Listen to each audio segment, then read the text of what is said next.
नमस्कार, आप देख रहे हैं एसबीटी न्यूज। पेश है 13 जून सोमवार सुबह 6:15 राजस्थान की बड़ी खबरें। राजस्थान माध्यमिक शिक्षा बोर्ड की 10वीं प्रवेशिका और सेकेंडरी व्यावसायिक परीक्षा के नतीजे आज सोमवार 3 बजे जारी किए जाएंगे। शिक्षा मंत्री डॉक्टर बी डी कल्ला शिक्षा संकुल जयपुर के कॉन्फ्रेंस हॉल में ये परिणाम जारी करेंगे। बोर्ड सचिव मेघना चौधरी ने बताया कि 10वीं की परीक्षा के लिए इस वर्ष 10,36,626 परीक्षार्थी पंजीकृत हैं। बोर्ड के परीक्षा परिणाम बोर्ड की वेबसाइट पर उपलब्ध होंगे। मालूम हो कि बोर्ड ने 1 जून 12वीं कॉमर्स विज्ञान तथा 6 जून को 12वीं कला का परिणाम जारी कर दिया था। भाजपा ने राष्ट्रपति चुनाव को लेकर अन्य दलों से बातचीत करने के लिए पार्टी अध्यक्ष जेपी नड्डा और रक्षा मंत्री राजनाथ सिंह का नाम तय किया है। नड्डा और राजनाथ एनडीए और यूपीए में शामिल राजनीतिक पार्टियों और अन्य राजनीतिक दलों से इस चुनाव को लेकर उनकी राय जानेंगे। भाजपा चाहती है कि इस पद के लिए आम सहमति बनाई जा सके। राष्ट्रपति चुनाव 18 जुलाई को होना है।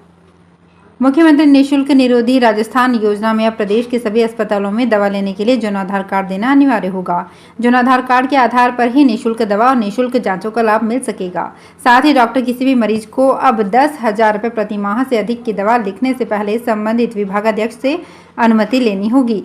राज्य सरकार ने मेडिकल कॉलेज के अधीन संचालित चिकित्सालयों व स्वास्थ्य विभाग के अधीन चलने वाले अस्पतालों में हाल ही में नए दिशा निर्देश लागू किए हैं। एसआरजे अस्पताल के अधीक्षक ने राज्य सरकार के निर्देशों की पालना के संबंध में आदेश जारी कर दिए हैं। राजस्थान रोडवेज के सीएमडी संदीप वर्मा को सर्वश्रेष्ठ पेपर अवार्ड के लिए चुना गया है। भारत सरकार के वित्त विभाग के सहयोग से Arun Jaitley national institute of financial management ने सार्वजनिक खरीद और आपूर्ति श्रृंखला 2022 में डेटा एनालिटिक्स के लिए ये अवार्ड दिया जाएगा। इसकी घोषणा नई दिल्ली में आयोजित एक सम्मेलन में हुई। 1993 बैच के एक आईएएस अधिकारी संदीप वर्मा ने कहा कि उनका मुख्य उद्देश्य सार्वजनिक खरीद नियमों का उपयोग करके घरेलू विनिर्माण को बढ़ावा देना और उच्च प्रौद्योगिकी क्षेत्रों में अनुसंधान, विकास, नवाचार को प्रोत्साहित करना है। राजस्थान में 2018 विधानसभा चुनाव के बाद से बीजेपी सभी बड़े चुनावों में हार रही है। राजस्थान में 4 सीटों पर हुए राज्यसभा चुनाव में 3 सीटों पर कांग्रेस ने जीत दर्ज की है। सिर्फ 1 सीट पर ही बीजेपी जीत सकी। इस चुनाव में कांग्रेस की 2 और बीजेपी की 1 सीट पक्की थी। चौथी सीट के लिए मुकाबला था, लेकिन बीजेपी चुनावी स्ट्रेटेजी में कांग्रेस से बाजी हार गई।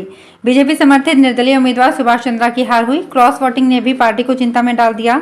अब विधानसभा चुनाव 2023 और लोकसभा चुनाव 2024 बीजेपी नेतृत्व को सामने दिख रहे हैं। सूत्रों के मुताबिक कुछ सख्त और बड़े डिसीजन पार्टी जल्द ले सकती है।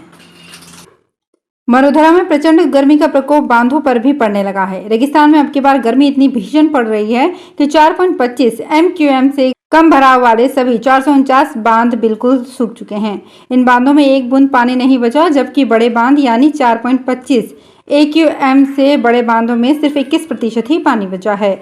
छोटे बड़े और प्रमुख बांधों की बात करें तो 61% बांध सूख चुके हैं। राजस्थान के 22 बड़े बांधों में 50% ही पानी बचा है। आसमान से बरस रही आग से मानसून से पहले मरुधरा पर बहुत बड़ी आफत आ चुकी है।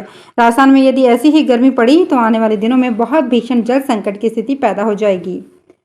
विधानसभा चुनाव को लेकर भाजपा की 14 और 15 जून को प्रदेश कार्य समिति की अहम बैठक कोटा में होने जा रही है।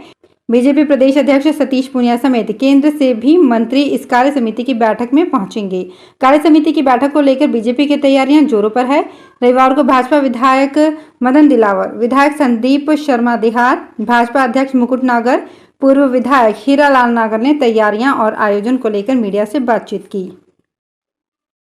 राजस्थान रोडवेज की बसों की हालत चिंताजनक है। राजस्थान राज्य पथ परिवहन निगम की बसों का आए दिन बीच रास्ते में खराब हो जाना और ब्रेक फेल होने जैसी घटनाएं अब आम हो चुकी है।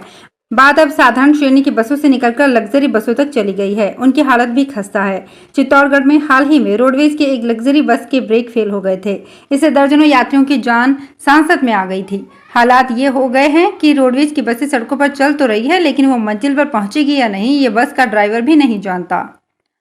गर्मियों के मौसम में रसीले आमों का सभी आनंद लेना चाहते हैं। आम के सीजन में अमूमन सभी लोग आम रस का आनंद लेने से नहीं चूकते। फिर मूक पशु प्राणी इससे अछूते क्यों रहे, इसी को देखते हुए राजस्थान के प्रतापगढ़ की श्री महावीर गोवर्धन गौशाला में आयोजकों ने गौवंश को भी भरपूर आम रस पिलाया।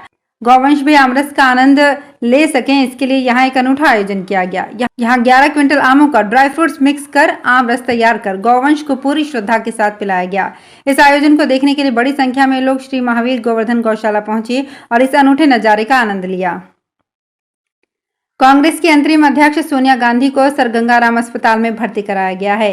कोरोना संक्रमण के बाद सोनिया गांधी को अस्पताल में भर्ती कराया गया है। सोनिया गांधी पिछले कुछ समय से कोरोना संक्रमण की चपेट में हैं। पार्टी के राष्ट्रीय प्रवक्ता रणदीप सिंह सुरजेवाला ने ट्वीट कर ये जानकारी दी है।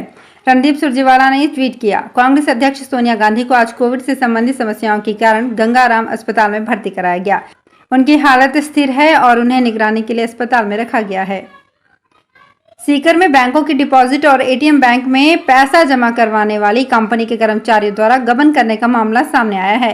कंपनी के 2 कर्मचारियों ने अपने साथियों के साथ मिलकर डिपॉजिट मशीन से अमाउंट तो निकाल लिया, लेकिन उसे बैंक में जमा नहीं करवाया। मामले में अब कंपनी के मैनेजर ने उद्योगनगर थाने में मामला दर्ज करवाया है। CMS इन्फोसिस्टम कंपनी के सीकर ब्रांच मैनेजर गौरव सिंह सोलंकी ने उद्योगनगर थाने में रिपोर्ट दर्ज करवाई है कि उनकी कंपनी बैंकों के एटीएम और डिपॉजिट मशीन में बैंकों द्वारा दिया जाने वाला अमाउंट मशीन में डालने और निकालने का काम करती है। मशीन में अमाउंट डालने का काम करने के लिए कंपनी में कई कर्मचारी लगे हुए हैं। झुंझुनू में विशेष पूर्व मैट्रिक छात्रवृत्ति योजना के तहत राज्य स्तरीय प्रवेश परीक्षा रविवार को हुई। जिले में 2259 विद्यार्थियों ने परीक्षा दी। राजस्थान में सबसे ज्यादा 3066 स्टूडेंट्स झुंझुनू जिले से रजिस्टर्ड थे। परीक्षा में 807 स्टूडेंट गैर हाजिर रहे। परीक्षा सुबह 10 बजे से शुरू होकर दोपहर 12 बजे तक हुई। शिरोमणि अकाली दल के संरक्षक प्रकाश सिंह बादल की तबीयत बिगड़ गई है। उन्हें सप्ताह में दूसरी बार मोहाली के एक निजी अस्पताल में भर्ती करवाया गया है। पूर्व सीएम बादल की उम्र 94 साल है। शनिवार देर रात उन्हें सीने में दर्द हुआ, जिसके बाद उन्हें अस्पताल में भर्ती कराया गया। सेहत प्रवक्ता ने बताया कि बादल को रात में कई बार उल्टियां हुई, लेकिन अब उनकी हालत स्थिर है। नेशनल हेराल्ड केस मामले में सोनिया गांधी और राहुल गांधी का नोटिस देने के मामले में तूल पकड़ लिया है। कांग्रेस आज पूरे देश भर में ईडी कार्यालय के बाहर प्रदर्शन करेगी। पार्टी के राष्ट्रीय प्रवक्ता गौरव वल्लभ ने प्रेस वार्ता में कहा कि केंद्र सरकार 3D नीति पर काम कर रही है। इसके तहत मुद्दे को भटकाओ, उसे असत्य के रूप में पेश करो और कृत्रिम मुद्दा बनाकर सामने लाओ, मगर हम ना डरेंगे, ना झुकेंगे, ना घबराएंगे, लड़ेंगे और इस षड्यंत्र को बाहर लाएंगे। अजमेर में 62 साल के रिटायर्ड रेलवे अफसर से शादी का झांसा देकर 60 लाख रुपए हड़पने का मामला सामने आया है। आरोपी महिला ने मदद के बहाने बुजुर्ग से रुपए लिए, फिर शादी तो दूर फोन भी स्विच ऑफ कर लिया। दोनों शादी.com के जरिए संपर्क में आए थे। शनिवार को पीड़ित की रिपोर्ट पर पुलिस ने मामला दर्ज कर जांच शुरू कर दी है। माखीचा टावर बापूनगर में रहने वाले उत्तर पश्चिम रेलवे में वरिष्ठ लेखाधिकारी पद से रिटायर्ड अनूप शर्मा ने रिपोर्ट दर्ज करवाई है। तो फिलहाल इस बुलेटिन में इतना ही। फिर हाजिर होंगे कुछ और बड़ी खबरों के साथ। अगर आप भी अपने आसपास की छोटी बड़ी और महत्वपूर्ण खबरों से अपडेट रहना चाहते हैं तो सब्सक्राइब कीजिए हमारे चैनल SPT न्यूज को और प्रेस कीजिए बेल आइकन पर।